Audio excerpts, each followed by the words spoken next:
আসসালামু আলাইকুম। যে আপনারা অনেকে বলেন যে কিভাবে বিদ্যুৎ বিল দেবো।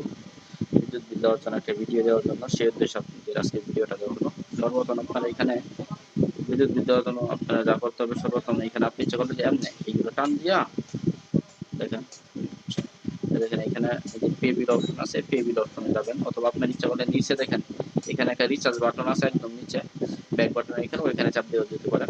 ওইখানে চাপ দিয়ে আগে আর সার্ভিস যেগুলো আছে এগুলা এখানে গেলাম, এখানে সকল সার্ভিস একসাথে শো করবে। এখানে দেখেন উপরে আমাদের পাসওয়ার্ডটা শেয়ার নাম্বার বলা হচ্ছে, ওদের ব্যালেন্স অ্যাড নির্দেশনা এখানে এখানে আপনি দেখতে পারবেন। তারপরে বিদ্যুৎ বিলে কত টাকা কোনটা চার্জ ওটার ব্যানার হিসেবে দেওয়া হয়েছে এবং আপনাদের কিছু কোড আর কি সকল সিমে কোডগুলো দেওয়া হয়েছে। হ্যাঁ, এগুলো আপনার প্রয়োজনীয় সব জিনিসগুলো এখানে মোটামুটি দেওয়া আছে। তাহলে আপনার সর্বপ্রথম যেমন পে বিলে সরি বিল পেতে আর কি, হ্যাঁ, বিল পেতে যাওয়ার পরে এখানে মানে যে বিলটা দিবেন ওই বিলটা সিলেক্ট করবেন। তো এখানে যদি আপনার ওই বিলটা যদি এখানে নাও থাকে তাহলে আপনারা বলবেন ওই সার্ভিসটা আমরা অ্যাড করে দেওয়ার চেষ্টা করবো। যে বিলটা দিবেন এই বিলটা এখানে নাই তাহলে সেটা আমাদেরকে বলবেন, আমরা সার্ভিস অ্যাড করে দেবো। এটার বাহিরে যদি বিল থাকে বা গ্যাস বিল বা টিভি বিল যা কিছু থাকে ওইটা আমরা সার্ভিস অ্যাড করে দেবো, সমস্যা নেই, আপনারা বলবেন। তারপরে এখানে আমি দেবো পল্লী বিদ্যুৎ পোস্টপেড, হ্যাঁ, ওইখানে চাপ দিলাম।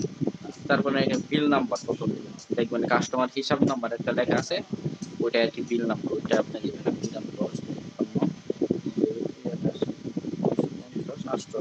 একটা এক্সাম্পল দিলাম। তারপরে এখানে যত টাকা বিল আপনারা অবশ্যই ওইটা দেখে ওইখানে বিদ্যুতের কাগজটা দেখে ওই বিল এমন লিখবেন, এমনকি মেয়াদ উত্তীর্ণ কোনো বিল দিবেন না, কি আজকে লাস্ট ডেট এমন কোনো বিলও দিবেন না, কারণ আমার যদি কোনো কারণে মিস্টেক হয় বিলটা দিতে সেটার জন্য কিন্তু আমরা কোনো দায়ী থাকবো না। তারপরে কাস্টমার নাম্বার আছে, হ্যাঁ, যার বিল ওনার নাম্বারটা দিবেন এখানে, তাহলে কম্প্রোমাইজ মানে বিলটা কনফার্ম হলে ওনার নাম্বারে অ্যাসাইন যাবে। তারপরে মাসটা রেখে দিবেন, হ্যাঁ, যেরকম আমি রেখে দিই জুন বা জুলাই, যেটাই দেখি ধরুন আমি জুন লিখলাম। তারপরে নেক্সটে দিয়ে দেবেন। তারপরে এখানে পিন দিবেন, কারণ আমি আমার পিনটা দিয়ে দিলাম, পিনটা দিয়ে কনফার্ম দিয়ে দেবেন, হ্যাঁ, তাহলে আমাদের এখানে বস নতুন রিকোয়েস্ট এসেছে। আমাদের এখানে ওই নোটিফিকেশন চলে যাবে। আসলে বুঝতে পারছেন তো?